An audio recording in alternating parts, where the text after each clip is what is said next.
it's canon that R2-D2 is a lesbian.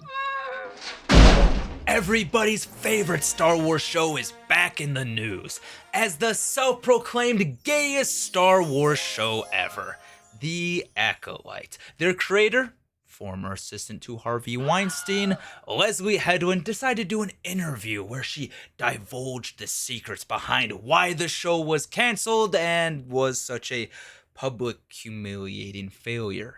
And in the interview, to my surprise, she actually takes a little bit of ownership, saying that some of the criticism was valid. But by valid, she means that it's, it's just, your reaction to your own reaction of not really getting the show. Basically saying that it's your fault for just not getting what you thought you were going to get. That it's your fault for not really expecting to see lesbian, communist, evil space witches in a Star Wars show. The power of one, the power of two, the power of many. I can't watch anymore.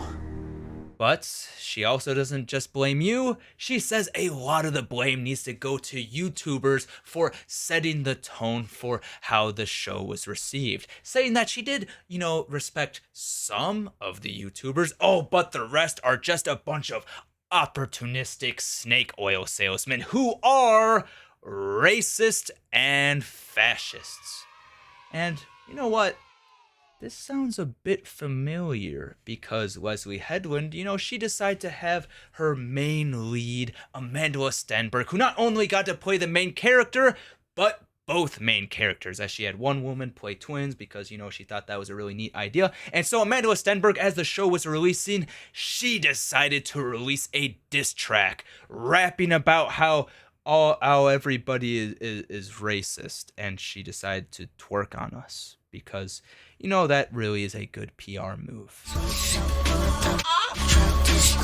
And with all this finger pointing towards racism and whatnot, political reasons for why the show failed, what is so frustrating about this is that Leslie Headland had every single reason to succeed. She was given all the money in the world. She had a $230 million budget just for one season of television. She was given all the talent in the world. You can't say that she didn't have a lot of influence and freedom there when she got to hire her own wife to play one of the main head Jedi.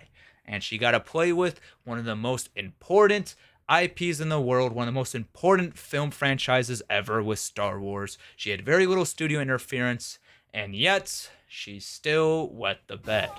And when you are given all these reasons to succeed, when you have so much money and freedom and still can't get the job done, there really is only one person to blame. But instead, she denies all of that, doesn't accept responsibility, and she calls YouTubers racist. You're boring! And I think why there was such a big disconnect with what she made and from fans that she may or may not quite understand, I think is just overall what the story is about. Because Star Wars is all about good versus evil, and there's a definitive line between it, and that good will always triumph. Instead, she decided to make a show where evil triumphs, and that's a good thing. She had a lot of weird sexual scenes where the main antagonist takes off all of his clothes in front of the young hero and is able to seduce her over to the dark side, and she goes and kills her father and lives happily ever after again with her new Sith Lord boyfriend.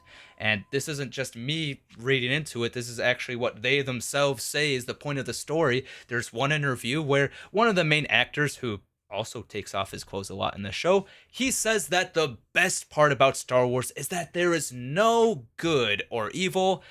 It all just depends on what side you're standing on, which I think is a big slap in the face to everything that Star Wars was trying to accomplish, and is why everybody rejected this show.